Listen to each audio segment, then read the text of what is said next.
Hi, my name's Brad Bones. I'm an area officer with the landscape conservation team here at the Wildlife Trust, and I thought today I'd go for a little walk around the woods, around the fields, and show you some of the uses that I still put plants to, my modern folklore if you like. So let's go and have a walk around the woods and see what we find.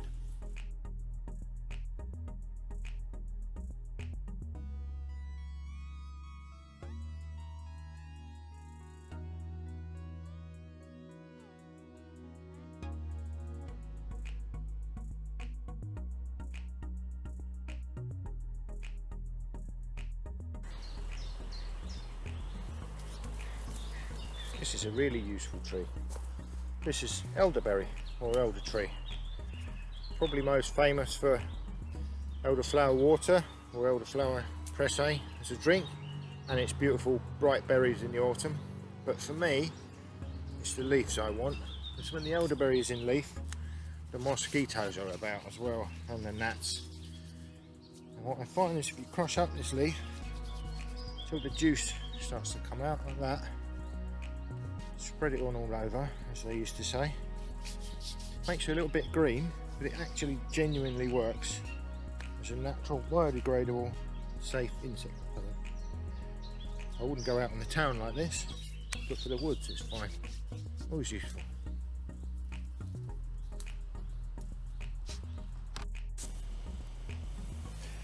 Supposing your insect repellent doesn't work and you get bit, what do you do then?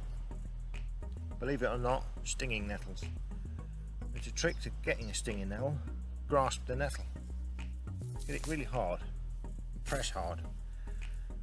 The very fine hairs, whence it gets its name, the needles, are so soft that if you press hard they just break. And I'm not stung at all. And the same as you did with the elderberry, bash the leaf up till you get the juice out. Rub that on a sting or a bite, or even a stinging nettle sting. The quicker you do it, the better it works. It does work. Rub it on, like that, and the itch goes away. This is a wildflower area at the gardens at Abbott's Hall Farm, our head office. There's some lovely plants in here that have got uses to this day. One that gets a lot of use, by me at least, is this one.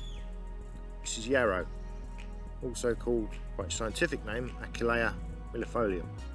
Now millefolium means 1,000 leaves, as you can see. Looks like there's 1,000 leaves. Achillea is named after Achilles of Greek legend, who used to, it is said, put this on the wounds of his warriors to stop the bleeding. Didn't work on his ankle. Another one that's quite useful alongside the yarrow is this. This is plantain. Grows commonly on rough waste ground areas. It's very useful. It's a little plaster. It's vaguely antiseptic and styptic, so along with the yarrow it helps stop bleeding and heal small cuts up. Certainly will do until you get home or get back to your car and get some real plasters on.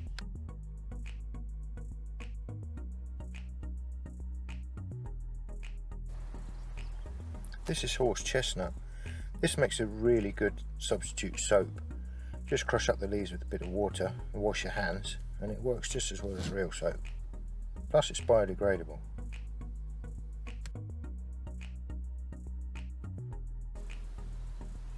This is ash.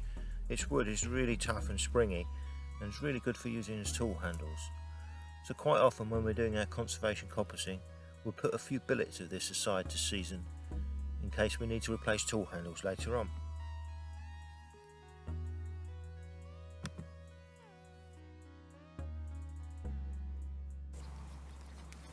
This is hornbeam. Its name literally means hard tree in Old English, and the wood is really hard. We sometimes use it to make an improvised sort of a hammer.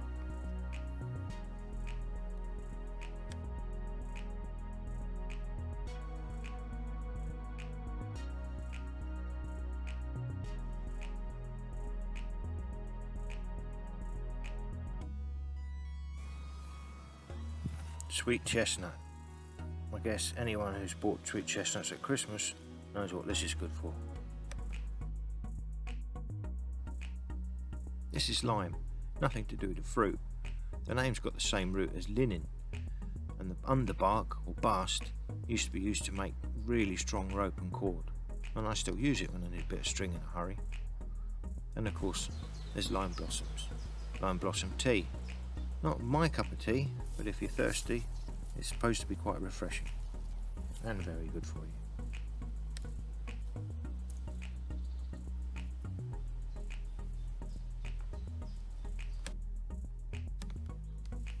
Silver birch, the lady of the woods.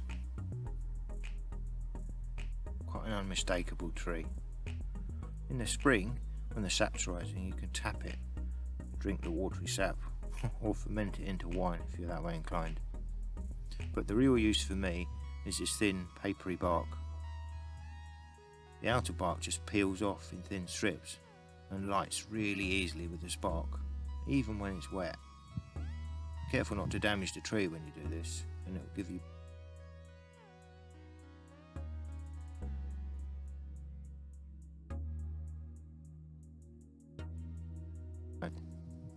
This is mullein, also called Aaron's rod.